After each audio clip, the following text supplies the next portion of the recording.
உங்கள் குழந்தைய speech தெரப்பியில் join பண்ணி அவங்களுடைய ஸ்பீச்சில் இன்னும் இம்ப்ரூவ்மெண்ட் வரலன்னு ஃபீல் பண்ணுறீங்களா? ஸோ இப்போ இந்த வீடியோ வேண்டிய வரைக்கும் பாருங்கள், ரொம்ப யூஸ்ஃபுல்லாக இருக்கும். Hello everyone, I'm Renuka, audiologist and speech language pathologist. Lotus Care ரீஹாபில் பேச்சு சம்மந்தமான குறைபாடு உள்ளவர்களுக்கு ஆன்லைன் தெரப்பி இன்டைரக்டாக கரூரில் நம்ம கிளினிக்கல் சர்வீஸும் ப்ரொவைட் பண்ணுறோம். நேரில் வர முடிஞ்சவங்க நேராக வந்துமே நீங்கள் கிளினிக்கல் சர்வீஸ் வந்து எடுத்துக்கலாம். பேச்சு சம்மந்தமான குறைபாடு உள்ளவர்கள் ஸ்க்ரீனில் தெரிகிற நம்பருக்கு காண்டாக்ட் பண்ணி நீங்கள் அப்பாயின்மெண்ட் புக் பண்ணிக்கலாம்.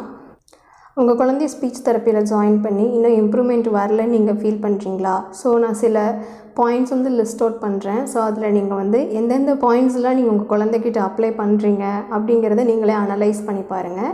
ஸோ இது வந்து நீங்கள் நம்மக்கிட்ட தெரப்பி எடுத்துக்கிட்டாலும் சரி, இல்லை இந்த அக்ராஸ் த கிளாப் நீங்கள் யார்கிட்ட தெரப்பி எடுத்துக்கிட்டாலும் சரி, இதை கட்டாயமாக பண்ணும் பொழுது உங்கள் குழந்தையுடைய வளர்ச்சியில் மாற்றம் கண்டிப்பாக தெரியும்.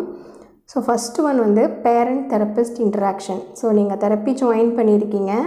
ஸோ தெரப்பி ஜாயின் பண்ணினதுக்கப்புறம் எவ்வளோ ஃப்ரீக்வெண்ட்டாக உங்கள் தெரப்பிஸ்ட் கூட நீங்கள் இன்ட்ராக்ட் பண்ணுறீங்க, உங்கள் குழந்தையுடைய ரெஸ்பான்ஸ் பற்றியும் உங்கள் குழந்தையுடைய ஆக்டிவிட்டீஸ் பற்றியும் எவ்வளோ ஃப்ரீக்வெண்ட்டாக உங்கள் தெரப்பிஸ்ட் கூட நீங்கள் இன்ட்ராக்ஷன் வச்சுக்கிறீங்க அப்படிங்கிறத அனலைஸ் பண்ணி பாருங்கள். பிகாஸ் ஏன்னா நிறைய பேர் வந்து அசஸ்மெண்ட் வரைக்கும் தெரப்பி என்ரோல் ஆகிற வரைக்கும் நிறைய டவுட் கேட்பாங்க. ஸோ அதுக்கப்புறம் அவங்க ப்ரைமரியாக பண்ணுறது என்னென்னா குழந்தைய பிக்கப் ட்ராப் ஒர்க்கு தான் பார்ப்பாங்க. ஏன்னா கொண்டு வந்து அழைச்சிட்டு வந்து விட்டுருவாங்க. அதுக்கப்புறம் அவங்க ஃபோன்லேயோ இல்லை அவங்க ஏதாவது ஒர்க்லேயோ கூட வந்து எங்கேஜ் ஆகிடுவாங்க. ஸோ ஆக்சுவலாக தெரப்பி சென்டரில் உள்ளே வந்து குழந்தைக்கு என்ன ஆக்டிவிட்டி போயிட்டுருக்கு, என்ன மாதிரியான ரெஸ்பான்ஸ் அவங்க கொடுக்குறாங்க, ஸோ அதை ஹேண்டில் பண்ணுறதுக்கு தெரப்பிஸ்ட் என்ன பண்ணுறாங்கங்கிறது அதிகமாக இன்ட்ராக்ஷன் வந்து வச்சுக்க மாட்டாங்க. ஸோ மஸ்ட்டு பாசிபிள் ஒருவேளை உங்கள் தெரப்பிஸ்ட் அவைலபிளில் இருக்காங்க அப்படின்னா நீங்கள் எவ்ரி செஷன்லேயுமே என்ன மாதிரியான டார்கெட்ஸ் போயிருக்கு, ஸோ அதுக்கு உங்கள் குழந்தையுடைய ரெஸ்பான்ஸ் வந்து எந்த மாதிரி கொடுத்துருக்காங்க, அதுக்கு ஆக்டிவிட்டி நீங்கள் என்ன மாதிரியான ஆக்டிவிட்டீஸ் கேரி அவுட் பண்ணியிருக்கீங்க, ஸோ அதை நாங்கள் வந்து வீட்டில் இம்ப்ளிமெண்ட் பண்ணுறதுக்கு எப்படி வந்து அந்த குழந்தைய நாங்கள் கோஆர்டினேட் பண்ணணும். ஸோ இது எல்லாமே நீங்கள் உங்கள் தெரப்பிஸ்ட் கூட நீங்கள் இன்ட்ராக்ட் பண்ணும் பொழுது ரொம்ப யூஸ்ஃபுல்லாக இருக்கும். செகண்ட் ஒன், ஒரு வேளை நீங்கள் உங்கள் தெரப்பிஸ்ட் கூட இன்ட்ராக்ஷனில் இருக்கீங்க, பட் எவ்வளோ ஃப்ரீக்வெண்ட்டாக ஹோம் ஆக்டிவிட்டி வந்து ஃபாலோ பண்ணுறீங்க. ஸோ நீங்கள் ரெகுலராக உங்கள் தெரப்பிஸ்ட்கிட்ட இருந்து ஹோம் ஆக்டிவிட்டி எடுத்துக்கிட்டு என்விரான்மெண்டல் ஸ்டிமுலேஷனும் ஹோம் ஸ்டிமுலேஷனும் நீங்கள் கொடுக்குறீங்களா அப்படிங்கிறத அனலைஸ் பண்ணி பாருங்கள். பிகாஸ் ஏன்னா நீங்கள் ஹோம் ஆக்டிவிட்டி வாங்கிட்டு போயிட்டு ஹோம் டாஸ்க் பண்ணுறது ரொம்ப ரொம்ப இம்பார்ட்டன்ட். ஸோ இந்த ஜேர்னியில் வந்து தெரப்பிஸ்ட் அப்படிங்கிறவங்க உங்கள் குழந்தையுடைய ப்ராப்ளம் என்ன மாதிரியான பேட்டர்னில் இருக்குது, ஸோ என்ன மாதிரியான short term long term goal எடுத்திருக்கோம், ஸோ அதை ரிக்கவர் பண்ணுறதுக்கு டெய்லி ஆக்டிவிட்டீஸ் எப்படி செட் பண்ணணும்னு உங்களுக்கு கைட் பண்ணக்கூடிய ஒரு கீ தான். ஸோ டிலேடாக இருக்கிற உங்கள் குழந்தையுடைய ஃபுல் பொட்டென்ஷியலையுமே நீங்கள் அன்லாக் பண்ணுறது இந்த பேரண்ட்ஸுடைய கையில் தான் வந்து இருக்குது. நிறைய பேர் எங்களுக்கு ஹோம் டாஸ்க் பண்ணுறதுக்கு டைம் இல்லை, குழந்தை தூங்கிட்டான், கோஆப்ரேட் பண்ண மாட்டான், ஸோ இந்த மாதிரி நிறைய கம்ப்ளைண்ட் சொல்லுவாங்க. ஸோ என்ன இருந்தாலும் நீங்கள் எவ்ரி டே நீங்கள் வந்து உங்களுடைய ஸ்லாட் என்ன இருக்கோ உங்கள் தெரப்பிஸ்ட் கிட்ட அதுக்கேற்ற மாதிரி காண்டாக்ட் பண்ணி அவங்க என்ன ஆக்டிவிட்டி ஃபாலோ பண்ணிகிட்ருக்காங்களோ அதை அப்படியே நீங்கள் ஹோம் டாஸ்க்காக எடுத்துக்கிட்டு நீங்கள் வீட்டில் வந்து ஸ்டிமுலேஷன் கொடுக்க தான் உங்கள் குழந்தையுடைய ப்ராப்ளம் என்ன மாதிரி ரெஸ்பான்ஸ் கொடுத்துருக்காங்க, ஸோ கரண்ட்டாக என்ன ரெஸ்பான்ஸ் இருக்கோ அதுக்கேற்ற மாதிரி உங்களுடைய எக்ஸ்பெக்டேஷனை நீங்கள் எவ்வளோ செட் பண்ணணும், ஸோ இது எல்லாமே வந்து புரிய வரும். ஏன்னா ஜஸ்ட்டு நீங்கள் தெரப்பியில் ஜாயின் பண்ணின உடனே அவங்க பேசிட மாட்டாங்க இல்லையா. ஸோ இட்ஸ் லைக் ஒரு லாங் ப்ராசஸ் அப்படிங்கிறதுனால கொஞ்சம் கொஞ்சமாக தான் இருக்கும். ஸோ அண்ட் அகெயின் நீங்கள் உங்களுடைய எஃபர்ட்டையும் நீங்கள் போட்டு உங்கள் குழந்தைகிட்ட வந்து நீங்கள் மிங்கிள் ஆகும் பொழுது தான் வந்து இம்ப்ரூவ்மெண்ட் அப்படிங்கிறது இருக்குது. ஏன்னா நிறைய பேர் நாங்கள் தெரப்பி போகிறோம், குழந்தை பேசணும், தெரப்பி போயிட்டுருக்கான் அப்படிங்கிற ஒரு இது மட்டும்தான் இருக்கும். ஸோ தெரப்பி போயிட்டுருக்கான், நம்ம குழந்தையுடைய பிரச்சனை என்ன, அதுக்கு அஸ் அ பேரண்ட்டாக நான் என்ன பண்ணணும், என்னுடைய கான்ட்ரிபியூஷன் என் குழந்தைக்கு நான் என்ன கொடுக்கணுங்கிறது நிறைய பேர் யோசிக்க மாட்டாங்க. ஸோ ஹோம் ஸ்டிமுலேஷன் ரொம்ப ரொம்ப இம்பார்ட்டண்ட். உங்கள் குழந்தையுடைய ஆக்டிவிட்டி எப்படி இருக்குது, அந்த ஆக்டிவிட்டியை இன்னும் பூஸ்டப் பண்ணுறதுக்கு, அடுத்த லெவல் ஆஃப் ஸ்கில்ஸை நான் இம்ப்ரூவ் பண்ணுறதுக்கு எந்த மாதிரி ஹோம் டாஸ்க் நான் செய்யணும், அதுக்கோட ரெஸ்பான்ஸை நான் வந்து எப்படி நோட் பண்ணணும் அப்படிங்கிறது எல்லாமே உங்கள் தெரப்பிஸ்ட்கிட்ட நீங்கள் கேட்டு தெரிஞ்சுக்கணும். தேர்ட் ஒன், ஒவ்வொரு பேரண்ட்ஸுமே நீங்கள் தெரப்பி ஜாயின் பண்ணியிருக்கீங்க அப்படின்னா goals for the month and goals and progress every month வந்து நீங்கள் தெரிஞ்சுக்கணும். இது ரொம்ப ரொம்ப முக்கியம். பிகாஸ் நம்ம ஒரு குழந்தைக்கு ஸ்பீச் ப்ராப்ளம் இருக்குது, nature of the problem, severity of the ப்ராப்ளம்லாம் உங்களுக்கு அசஸ்மெண்ட்டில் தெரியும். ஸோ ஒன்ஸ் அந்த குழந்தையுடைய லாங்குவேஜ் லெவல் எவ்வளோ இருக்குதுன்னு தெரிஞ்சுக்கிட்டதுக்கு அப்புறமா ஸோ அந்த குழந்தையுடைய லாங்குவேஜ் லெவல் அண்டு எவ்வளோ டிலே இருக்கோ அதுக்கேற்ற மாதிரி தான் அவங்க short term goal and long term goal வந்து செட் பண்ணுவாங்க. ஒவ்வொரு மந்த்துக்குமே வந்து அவங்க சர்டன் ஸ்கில்ஸில் வந்து டார்கெட் எடுத்துக்கிட்டு அதில் நம்ம வந்து ஆக்டிவிட்டி பிளான் செட் பண்ணி அதை நம்ம கன்சிஸ்டண்ட்டாக நம்ம வந்து ப்ராக்டிஸ் கொடுக்குற மாதிரி இருக்கும். ஸோ அந்த கோல்ஸில் எதெல்லாம் வந்து அவங்களுக்கு அச்சீவ் ஆகிருக்கு, இல்லை எது அச்சீவ் ஆகலை, நெக்ஸ்ட்டு மந்த்துக்கு எதை கேரி ஃபார்வர்ட் பண்ணுறாங்க, ஸோ அதை நம்ம வந்து சப்போர்ட் பண்ணுறதுக்கு எவ்வளோ ஸ்டிமுலேஷன் கொடுக்கணும் அப்படிங்கிறது வந்து பேரண்ட்ஸ் கட்டாயமாக கோல்ஸ் அண்ட் ப்ராக்ரஸ் நீங்கள் உங்கள் தெரப்பிஸ்ட் கூட டிஸ்கஸ் பண்ணணும். அதே சமயம் அதை தெரிஞ்சுக்கிட்டு நீங்களும் உங்கள் குழந்தைகிட்ட அப்ளை பண்ணணும். பிகாஸ் ஏன்னா நிறைய பேர் தெரப்பி போகிறோங்கிறது தெரியும், தெரப்பி எடுத்துக்கிறாங்க, பேச ஆரம்பிச்சிருக்கான், கொஞ்சம் இம்ப்ரூவ்மெண்ட் கொடுக்குறாங்கிறது தெரியும்.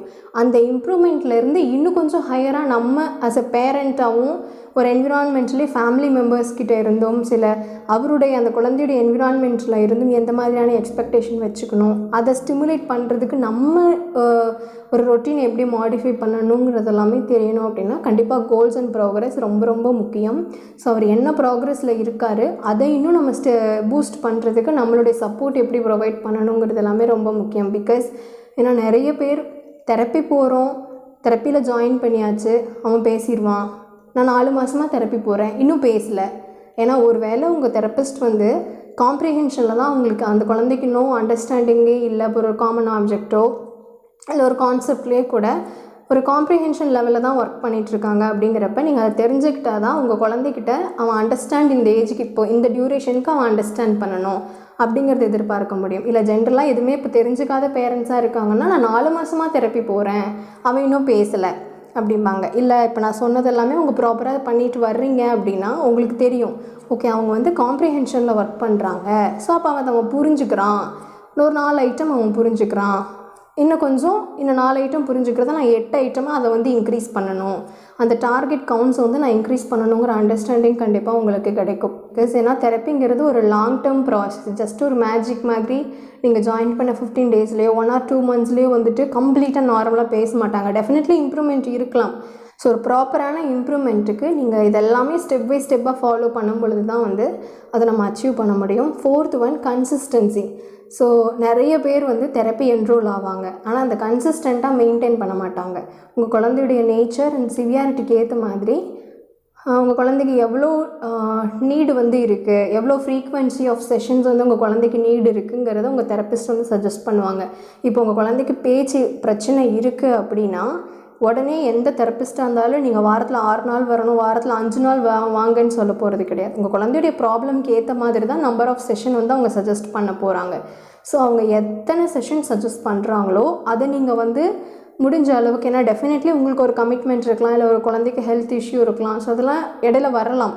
பட் இருந்தாலும் நீங்கள் அந்த செஷனை நம்பர் ஆஃப் செஷன்ஸ் எவ்வளோ ப்ரொவைட் பண்ணியிருக்காங்களோ அந்த செஷனை வந்து நீங்கள் அட்டன் பண்ணி அதுக்கு ஏற்ற மாதிரி நீங்கள் வீட்டிலையுமே ஃபாலோ பண்ணி நீங்கள் ரெகுலராக கன்சிஸ்டண்ட்டாக ஸ்டிமுலேஷன் கொடுக்க தான் வந்து அந்த குழந்தைகிட்ட இம்ப்ரூவ்மெண்ட்டுங்கிறது இருக்கும் ஆக்சுவலி. ஸோ இப்போ வந்து தெரப்பி செஷன் என்ரோல் ஆகிடுவாங்க, 1 வாரம் வருவாங்க, 2 வாரம் லீவ் போட்டுருவாங்க, மறுபடியும் ஒரு 4 நாள் வருவாங்க, ஒரு 3 நாள் இடையில லீவ் போடுவாங்க சம் ரீசன்ஸ்க்காக. ஸோ இந்த மாதிரி இடையில பிரேக் விட்டு ஸ்டிமுலேஷனே இல்லாமல் தெரப்பி வந்தால் மட்டும்தான் ஸ்டிமுலேஷன் கிடைக்கும் இருக்கிற குழந்தைங்களுக்கு வந்து இம்ப்ரூவ்மெண்ட் பார்த்திங்கன்னா ரொம்ப லோ லெவலில் தான் வந்து இருக்கும். ஸோ நீங்கள் வந்து உங்களுக்கு எவ்வளோ சஜஸ்ட் பண்ணியிருக்காங்களோ அந்த தெரப்பி செஷன்ஸையும் அட்டென்ட் பண்ணி, அது இல்லாமல் வீட்டில் ஹோம் என்விரான்மெண்ட்டும் கொடுத்து, தெரப்பி செஷன்ஸ் இல்லாத நாட்களில் வாட் எவர் ப்ரீவியஸ் டார்கெட்டில் நீங்கள் ஒர்க் பண்ணிங்களோ ஆக்டிவிட்டீஸ் பண்ணிங்களோ அதை நீங்கள் ரிப்பீட் பண்ண தான் வந்து இந்த குழந்தைகிட்ட இம்ப்ரூவ்மெண்ட் அப்படிங்கிறது வந்து கிடைக்கும். ஸோ இப்போ நான் லிஸ்ட் அவுட் பண்ண விஷயங்கள் எல்லாமே ரொம்ப ரொம்ப முக்கியம். பிகாஸ் இது நீங்கள் ஒரு கமிட்மெண்ட்டாக எடுத்துக்கிட்டு ரெகுலராக ஃபாலோ பண்ணும் பொழுது தான் உங்கள் குழந்தையுடைய டெவலப்மெண்ட்ஸில் இம்ப்ரூவ்மெண்ட்டுங்கிறது வந்து நம்ம பார்க்க முடியும். ஏன்னா தெரப்பின்னு நீங்கள் ஜாயின் பண்ணின உடனே அவங்க வந்து பேச ஆரம்பிச்சிட மாட்டாங்க. ஸோ கொஞ்சம் கொஞ்சமாக நீங்கள் ஃபஸ்ட்டு ஸ்டெப்பை ஏறினா தானே 10th ஸ்டெப்பை ரீச் பண்ண முடியும். ஸோ எடுத்த உடனே ஓகே எனக்கு கால் நல்லா இருக்குது, ஸ்டெப்ஸ் இருக்குது, நான் போகணும்னு என் மனசில் நினைக்கிறேன் அப்படின்ன உடனே நம்ம 10th ஸ்டெப்பை உடனே ரீச் பண்ண முடியாது. கிராஜுவலாக தான் ஒவ்வொன்றா தான் நம்ம பண்ண முடியும் இல்லைங்களா? ஸோ இது எல்லாமே நீங்கள் ரெகுலர் ஃபாலோஅப்பில் இருந்து நீங்கள் உங்கள் தெரப்பிஸ்ட்டோட ஹெல்ப்போட சப்போர்ட்டோட ஃபேமிலி சப்போர்ட்டோட நீங்கள் இதெல்லாமே பண்ணும் பொழுது கண்டிப்பாக உங்கள் குழந்தைகிட்ட இம்ப்ரூவ்மெண்ட் இருக்கும். ஸ்பீச் ரிலேட்டடாக உங்களுக்கு ஏதாவது என்கொயரி இருக்குது இல்லை டவுட்ஸ் இருக்குது அப்படின்னா நீங்கள் கமெண்ட்ஸில் பதிவு பண்ணுங்கள். ஸோ இப்போ நான் லிஸ்ட் அவுட் பண்ண எல்லா விஷயங்களுமே நீங்கள் அனலைஸ் பண்ணி பாருங்கள். எதெல்லாம் பண்ணலையோ அது எல்லாமே உங்கள் குழந்தைகிட்ட அப்ளை பண்ணுங்கள். உங்கள் தெரப்பிஸ்ட்கிட்ட கேட்டு தெரிஞ்சுக்கோங்க. ஸோ ஒரு நாலேஜபிளான கைடன்ஸ் உங்களுக்கு கிடைக்கும் பொழுது டெஃபினட்டாக உங்கள் குழந்தையும் நீங்கள் அச்சீவ் பண்ணி கூட்டிகிட்டு வர முடியும். ஐ ஹோப் இந்த இன்ஃபர்மேஷன் யூஸ்ஃபுல்லாக இருந்திருக்கும். தேங்க்ஸ் ஃபார் வாட்சிங்.